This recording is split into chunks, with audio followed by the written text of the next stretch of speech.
बात करते हैं कुंभ से लौटकर आए केडियानॉमिक्स के फाउंडर सुशील केडिया से और जानते हैं कि जो डुबकी उन्होंने ली उससे क्या थोड़ा मार्केट का भी उद्धार होगा। Sushil ji, good morning. Good morning. बताइए क्या लग रहा है मार्केट का मूड माहौल, क्योंकि ये तो जो भी काउंटर ट्रेंड रैली आती है वो उससे मतलब जितनी देर में आती है उतनी देर में स्वाहा हो जाती है। ये वाली रैली फिर स्वाहा होने के साइंस दिखा रही है। देखिए, आपकी बातों से मैं बातों को पकड़ रहा हूं। मंदी अब लोगों के मन में है।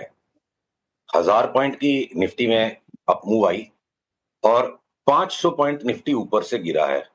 पर आपकी अपनी टोन देख लो, आप कितने बाजार के पुराने मंझे हुए व्यक्ति हो और आपके मुंह से भी ऐसे शब्द निकल रहे हैं कि जो रैली आती है वो स्वाहा हो जाती है। मतलब मन मंदा है, बर्दाश्त करने की इच्छा खत्म हो गई है और मतलब सबके मनों का अंत आ गया, मन बिल्कुल थक गए हैं। तो 1000 पॉइंट बढ़ के भी जब 500 का करेक्शन होता है, हमको लगता है सब कुछ स्वाहा हो गया। इंट्रा डे में अगर पीसीआर ने चार्ट ऑलरेडी दिखा दिए, देखिए निफ्टी 50 की चार्ट है 1 मिनट, जिसको मैं माइक्रोस्कोपिक व्यू बोलता हूं। मैं बिल्कुल किसी भी टाइम आपसे बात करते करते अचानक यहां से लॉन्ग ट्रेड्स को दबोचने का पैटर्न है। जैसे ये लेवल के ऊपर जाएगा, 23,340 के ऊपर गया, दिन का जो लो है उसको स्टॉप लॉस लगा के हम बैंक निफ्टी के अंदर में लॉन्ग ट्रेड ग्रैब करेंगे। और जैसे ये फिर ऊपर की इस लकीर को क्रॉस करेगा 23,430 को, वहां हम सौदा डबल करेंगे। सारी की सारी पोजीशन अभी नहीं लेनी है। और बैंक निफ्टी पे अगर आते हैं, आप शॉर्ट टर्म ट्रेडिंग करते हैं, तो आप देखो बैंक निफ्टी के अंदर में ऑलरेडी वो बाई ग्रैब आ चुका है। आज का जो लो है, आप उससे 20-30 पॉइंट नीचे का स्टॉप लॉस बनाइए। 49,746 है ना, 49,700 को स्टॉप लॉस बना के आप इसमें लॉन्ग को दबोचो। और जब भी ये 49,940 के ऊपर निकल लेगा, वहां लॉन्ग्स को डबल करना है। अगला पड़ाव यहां से पहले 1000 पॉइंट ऊपर है बैंक निफ्टी में, और अंतोगत्वा हमें लगता है 54,000, 56,000 और 60,000 वो ओवर ए पीरियड आएगा। पर आज जैसे जो हताशा स्क्रीन पे है ना, जो राकेश भैया बोलते थे, बॉक्सिंग का मैच चालू है, जिसके मन में आया जिसको भी उठा के ठोक रहा है।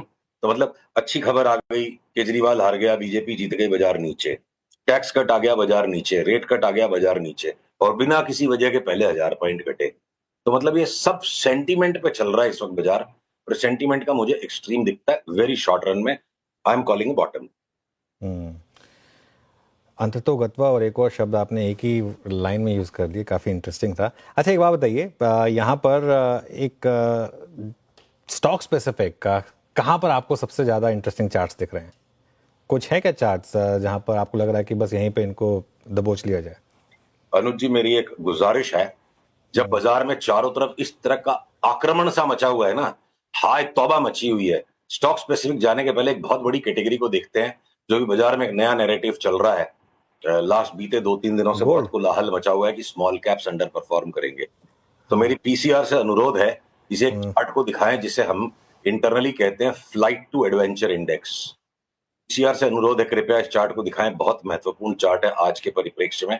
ये देखिए, जो ये फ्लाइट टू एडवेंचर इंडेक्स का कंस्ट्रक्शन हमने कैसे किया, बड़ी सिंपल है इसकी construction. Small cap 250 100 BSE small cap 250 100 index को डिवाइड बाय बीएसई सेंसेक्स किया। आप निफ्टी 250 स्मॉल कैप इंडेक्स को डिवाइड बाय निफ्टी भी कर लोगे, करीब करीब सिमिलर चार्ट होगी। 2020 की कैलामिटस सिचुएशन में 25 मार्च को, जब लॉकडाउन शुरू हो रहा था, थाली बजवाई थी मोदी जी ने, इनडायरेक्ट लॉकडाउन शुरू हुआ था, उस दिन इस इंडेक्स का लोएस्ट पॉइंट बना था। नेचुरल है ना, जो स्मॉलर स्टॉक्स में लिक्विडिटी कम होती है तो बढ़ते बाजार में ज्यादा बढ़ते हैं और घटते बाजार में ज्यादा घटते हैं।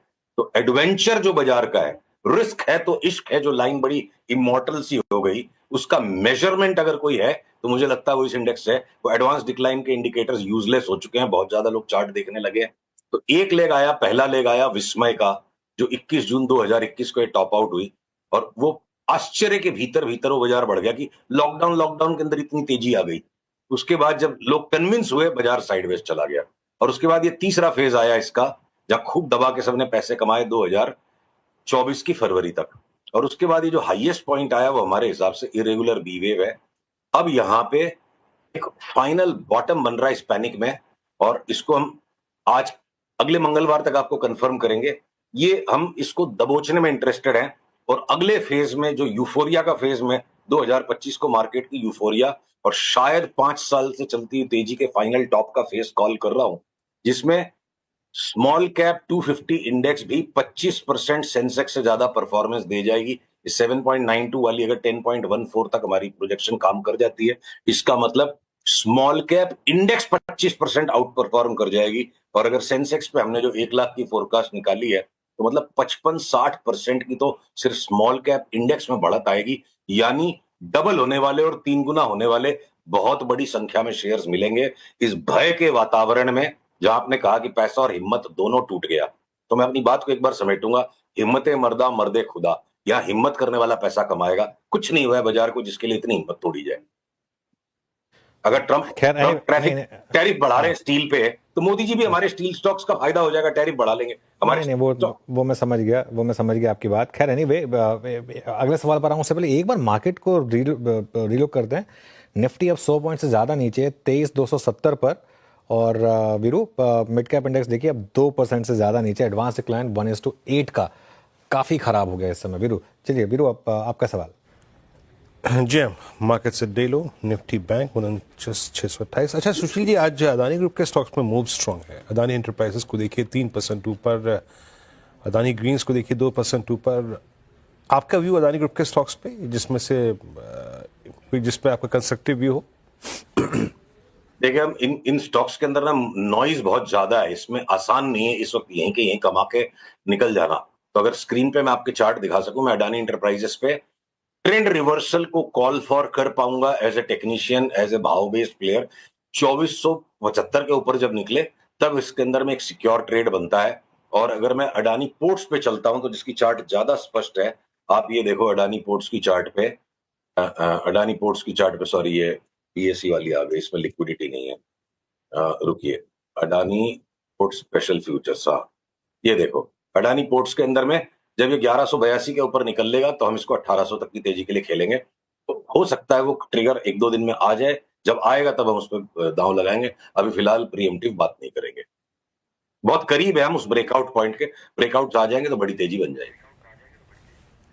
अच्छा सुशील जी, अभी तक हम ऐसे शेयरों की बात कर रहे थे जिनमें काफ़ी प्राइस डैमेज हुआ है, आपने अपना आउटलुक भी पेश कर दिया।